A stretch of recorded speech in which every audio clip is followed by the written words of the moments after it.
O livro chama-se Vozes do Grande Além, autores diversos, Cerinto e Chico Xavier, lição 24, A Prece de Cerinto.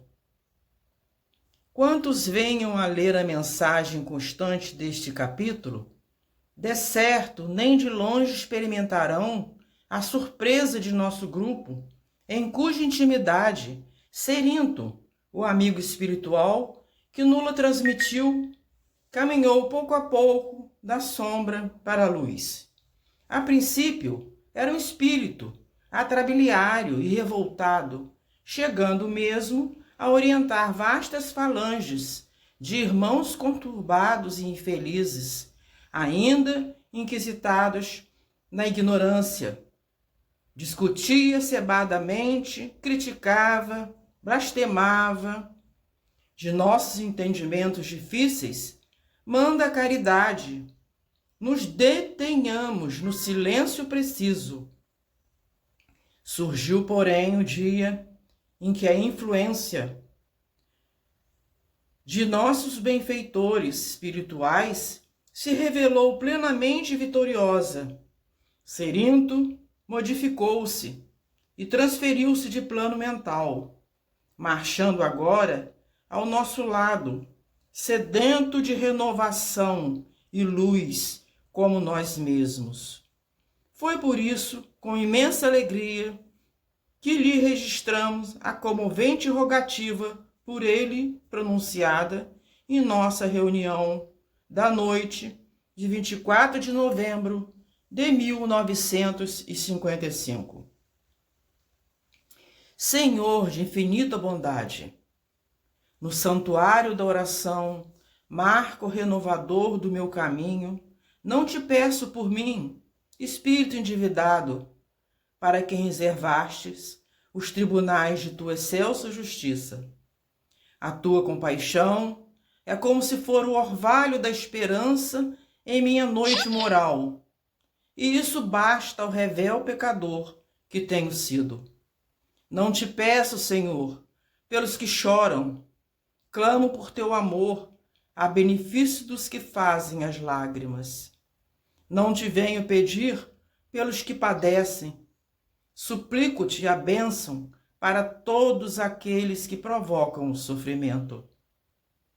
Não te lembro os fracos da terra, recordo-te quantos se julgam poderosos e vencedores. Não intercedo pelos que soluçam de fome, rogo-te amor para os que furtam o pão. Senhor, todo bondoso, não te trago os que sangram de angústia, relaciono diante de ti os que golpeiam e ferem.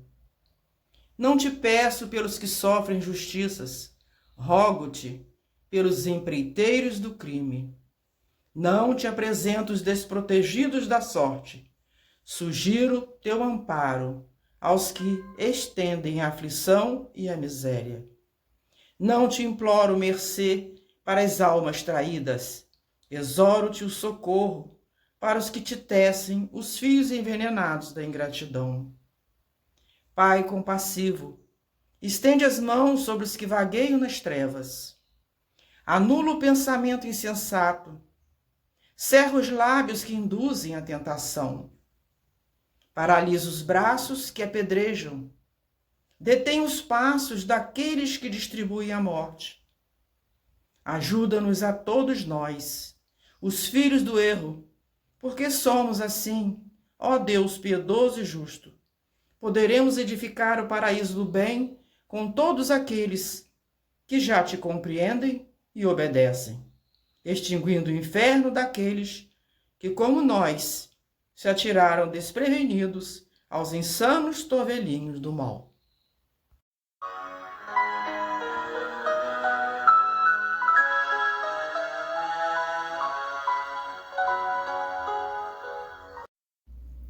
O valor da oração.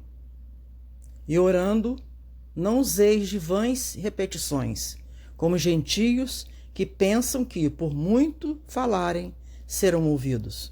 Mateus 7:7.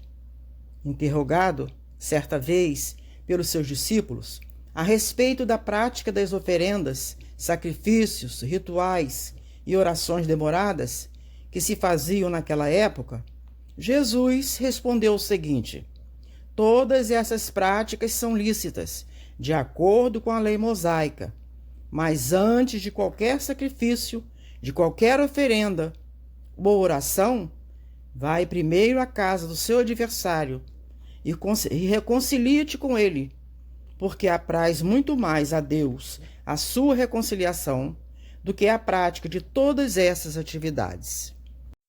A oração é algo muito mais importante do que uma enunciação de palavras ou pensamentos, mesmo se for revestida de palavras bonitas e em tom de lamúria ou arrependimento. Deve sair de dentro do coração, com uma força mental capaz de encontrar o destino a que for dirigida, e não ser palavras repetidas de forma automática, saída dos lábios sem o sentimento do coração. A oração é sempre um apelo que fazemos com veemência, dirigindo-nos aos céus com humildade, rogando orientação e suavização de nossas dificuldades ou daquilo que nos aflige diretamente. É através das orações que conseguimos elevar nossos pensamentos a Deus, buscando a assistência dos espíritos superiores que nos supervisionam, a fim de que possamos encontrar refúgio para as nossas tristezas, decepções e desilusões. Com a força da oração, encontramos meios para levar adiante os nossos propósitos de elevação para Deus. Encontramos na oração meios de interceder por pessoas que estão sofrendo, refrigério para as decepções e desencontros, segurança para os membros da nossa parentela carnal, estando aqui na terra ou no além. Também utilizamos a oração como poderosa alavanca que nos ajuda a remover as imperfeições que ornamentam a nossa mente e a corrigir aos poucos a nossa intemperança mental junto aos outros. Jesus conta no seu evangelho de amor a história do fariseu e do publicano, que faziam oração no mesmo templo religioso. Dizia o fariseu: ó Deus, graça te dou porque não sou igual aos demais homens, ladrões, injustos e adúlteros, nem como este publicano. Jejuo 2 vezes na semana e dou os dízimos de tudo quanto possuo. O publicano, por sua vez, sem ousar levantar os olhos ao céu, dizia: ó Deus, tem misericórdia de mim, pecador. Jesus assegurou, então, que o publicano saiu do templo justificado por Deus, que ouviu a sua oração. Que Deus ouviu a sua oração, ao contrário do fariseu. Pois quem se humilha será exaltado, e quem se exalta será humilhado. Fica claro, nessa narrativa de Jesus, que a oração deve ser precedida da humildade, da transparência e sinceridade na petição e da fé inabalável, quando o pensamento estiver voltado para Deus. Orar é religar-se com Deus numa simbiose magnética inapreciável, ainda pelo homem, o homem comum, e a união indescritível da mente humana com a mente divina. Orar é religar-se com Deus numa simbiose magnética inapreciável ainda pelo homem, o homem comum, e a união indescritível da mente humana com a mente divina. o medo. E ele, despertando, repreendeu o vento e disse ao mar: Cala-te, aquieta-te. E o vento se aquietou, e houve grande bonança. Marcos 4:39. Talvez um dos maiores corrosivos da alma seja o medo, que, quando impregnado em nossa alma, atrofia nossos esforços para qualquer tipo de atividade, deixando-nos constrangidos diante dos desafios, sem coragem para lutar, experimentar, questionar, enfim, sem coragem para reagir diante da vida, que se apresenta para nós como oportunidade de crescimento e iluminação. Para evitar o medo, precisamos nos munir de fé racional, que não consiste meramente em acreditar, mas em discernir, em ter bom ânimo e disposição firme para enfrentar a luta, pois só assim estaremos em condições de receber de Jesus a ajuda e orientação necessárias para que a tempestade que nos assola seja acalmada.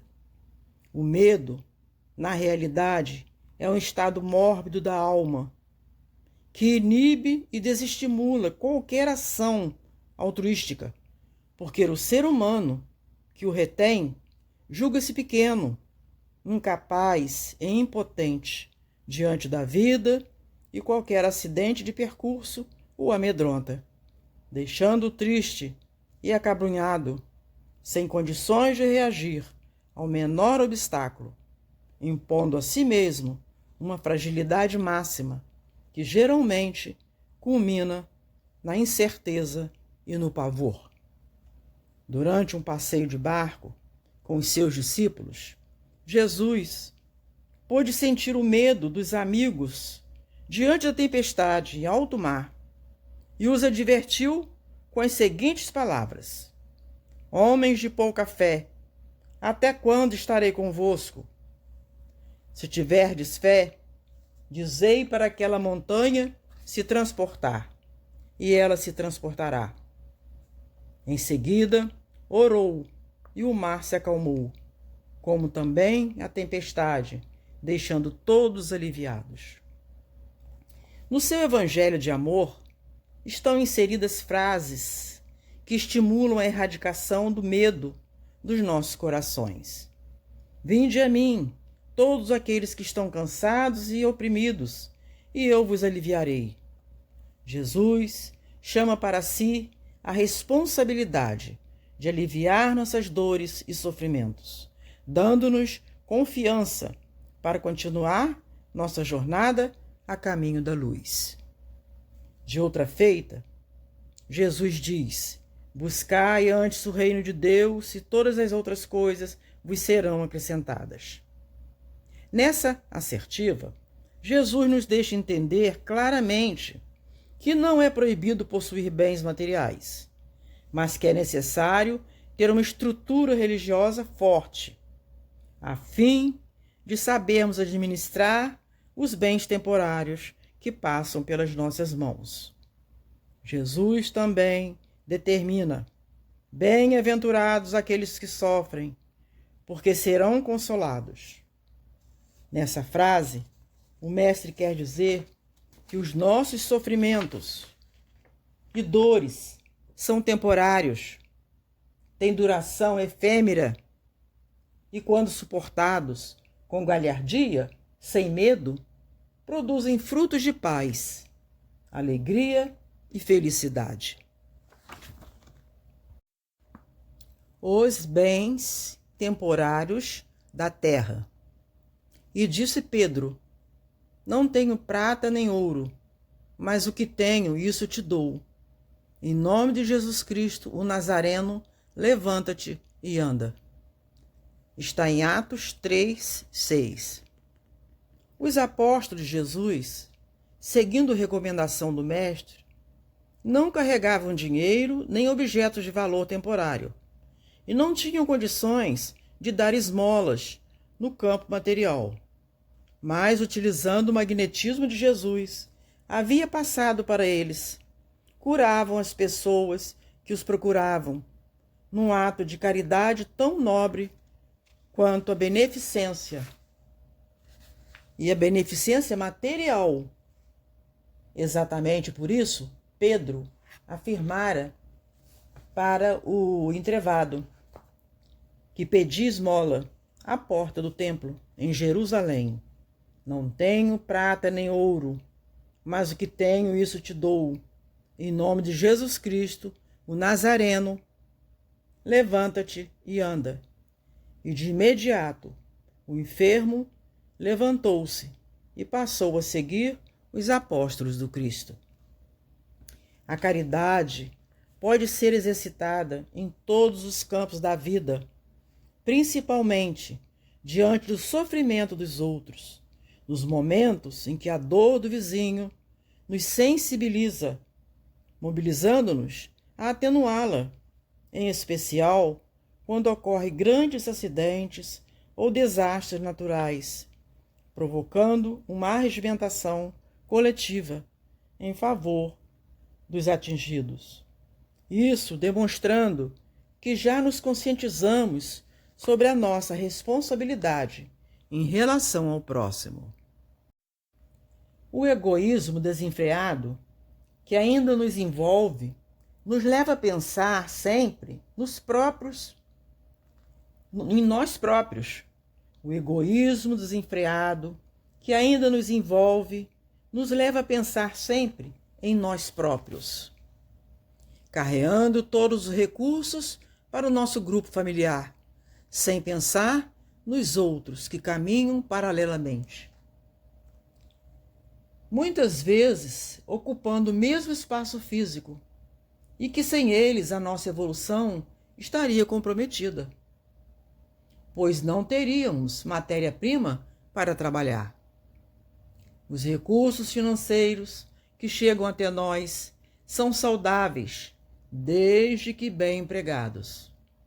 Mas, no mais das vezes, retemos esses bens temporários, egoisticamente, sem nenhuma necessidade, acumulando riquezas, as quais, segundo o apóstolo Paulo, não poderemos levar para o outro lado da vida.